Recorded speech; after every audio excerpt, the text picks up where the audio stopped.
A 13-year-old boy so small that grown men in blazers looked at him and thought there'd been a mistake. A father, thousands of miles from home, running out of patience and about to walk away for good. And one napkin, grabbed off a table at a tennis club because nobody could find a pen and paper fast enough, that ended up rewriting the entire history of football.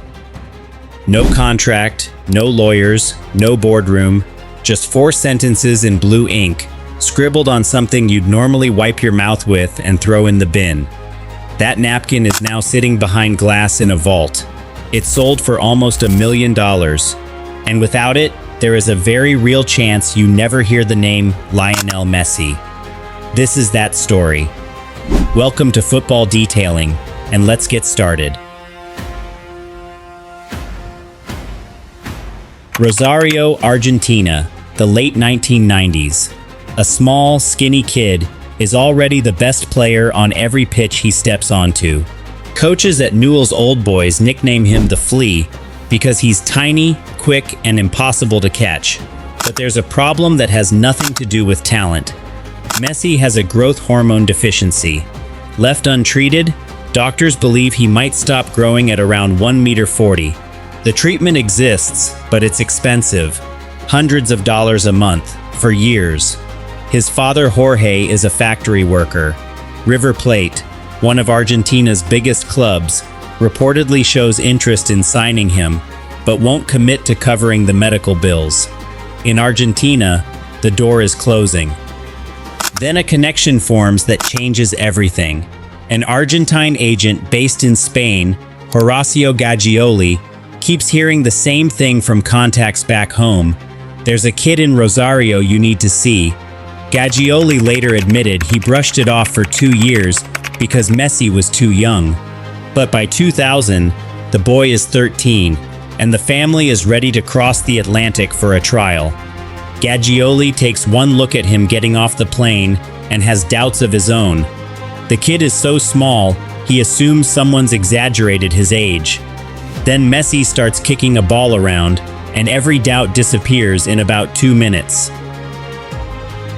September 2000, Barcelona arranged for Messi to train on the pitches next to the mini estadi, in front of the club's sporting director, Carlos Rexach. Rexach isn't even supposed to be there that day. He's just back from a scouting trip to Brazil. Gagioli insists he make the detour anyway. Rexach watches for a few minutes. That's it. He doesn't need 90. He turns to his staff and says they have to sign this kid, full stop. Years later, he'd say his only hesitation was Messi's age, 13, with no rush needed, he initially thought. But once he actually saw him move with the ball, the urgency became obvious. Here's the part nobody tells you though. Agreeing he was special, and actually getting Barcelona to commit money and paperwork to a foreign teenager were two very different things. Behind the scenes at Camp Nou, there was real resistance. A 13-year-old needing years of hormone treatment from another continent with no guarantee he'd even make it as a professional. Some board members thought it was too big a gamble. Weeks turned into months. Jorge Messi and his son were essentially stuck in a hotel in Barcelona, waiting for a club to make good on a promise nobody had put on paper. And in football, a promise with no paper is worth nothing. By December, Jorge Messi had had enough. Real Madrid and Atletico Madrid were reportedly circling, and he told Barcelona's people plainly, "Sign something now, or we're gone." That same day, Rexach was having lunch with Gagioli and fellow agent Josep Maria Minguella at the Pompeia Tennis Club in Barcelona. They'd just finished a game of tennis. The conversation turned, as it always did that winter, to Messi and the fact that Jorge was ready to leave. Rexach decided, right there at the table, that this couldn't wait one more day. He asked the waiter for a piece of paper. The waiter didn't have one. What he handed over instead was a paper napkin. So Rexach wrote on it, 4 lines, in blue ballpoint pen, that he, as Barcelona's sporting director, was committing, under his own responsibility, regardless of anyone at the club who disagreed, to sign the player Lionel Messi, provided the agreed financial terms were honored. He signed it. Minguella and Gaggioli signed it too, as witnesses. Then Minguella picked up the phone and called Jorge Messi, who was waiting at a hotel with Leo, to tell him it was done. A Barcelona official had put his name on paper. A napkin, 16.5 centimeters by 16.5 centimeters. That's the entire document that convinced a desperate father not to get on a plane home. Here's the twist. A lot of retellings skip. The napkin wasn't actually the contract. It was a promise that a contract was coming. That same night, Barcelona's president at the time, Joan Gaspart, confirmed the arrangement on proper paper. But even after that, Messi still had to wait nearly 2 more months before he could even join La Masia, Barcelona's academy. And once he got there, the problems weren't over. His transfer registration was delayed, and for around 6 months, he could train with the club but couldn't officially play. Gaggioli, who managed him for years afterward, called that period genuinely hard on him. All training, the odd friendly, and nothing else, for a kid who just wanted to play. But Messi handled it the way he'd go on to handle almost everything in his career. Quietly, patiently, and by simply being better than everyone else once he was finally allowed on the pitch.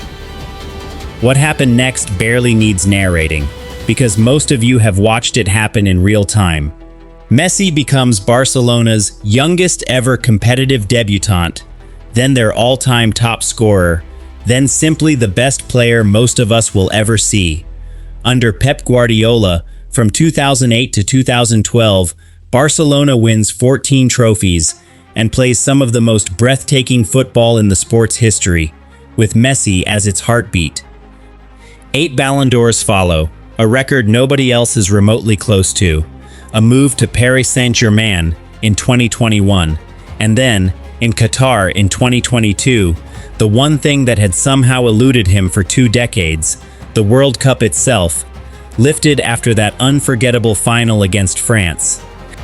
Every bit of it, the trophies, the records, the number 10 shirt at Barcelona that became his identity, traces back to a father who was one bad afternoon away from putting his son on a flight home, and a director who reached for a napkin instead of letting him.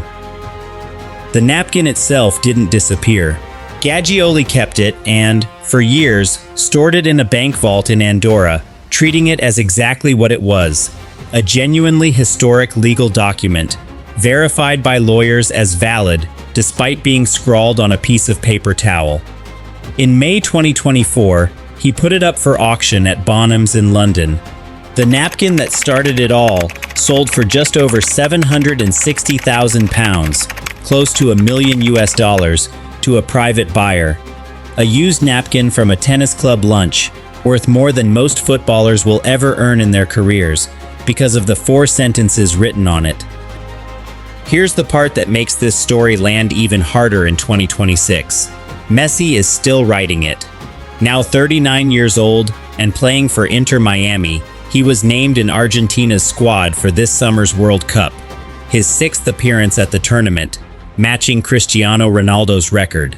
Remarkably, Mexican goalkeeper Guillermo Ochoa reached that same milestone this tournament too, coming on as a substitute in Mexico's final group game before retiring from international football, making the two of them and Ochoa the only 3 men in history to play in 6 World Cups. And Messi hasn't just shown up, and he carried a scoring streak that started all the way back in Qatar in 2022, through that World Cup final against France, into this tournament, and kept extending it. A hat-trick against Algeria, goals against Austria and Jordan in the group stage, then through the knockout rounds against Cabo Verde and Egypt. That run reached 9 straight World Cup matches, with a goal, a record no player has ever matched, before it finally ended in the quarterfinal against Switzerland on July 11th. He now holds the outright record for career World Cup goals, at 21, and even without scoring that day, he set up Argentina's opening goal with a corner for Alexis Mac Allister, his 10th World Cup assist, making him the all-time assist leader in the tournament's history as well. Argentina won 3-1 to book a semi-final against England on July 15th, chasing back-to-back World Cup titles, something only Brazil and Italy have ever managed. Messi himself has been open that this is likely his final World Cup, telling reporters he's aware he's playing his last matches on this stage and is enjoying every one of them. Whatever happens against England, and whatever happens in the final, one thing is already true. The kid who almost never made it out of Rosario because nobody would pay for his medicine is closing out his international career as, statistically and by any honest argument, the greatest player the World Cup has ever seen. A napkin. Not a boardroom, not a lawyer, not even a proper piece of paper. Just a director who refused to let a good thing slip away, and a kid who spent the next 25 years proving him right. If this is the kind of story you want more of, make sure you're subscribed. Drop a comment and tell me, do you think Messi lifts a second World Cup before he's done? Thanks for watching Football Detailing, and I'll see you in the next one.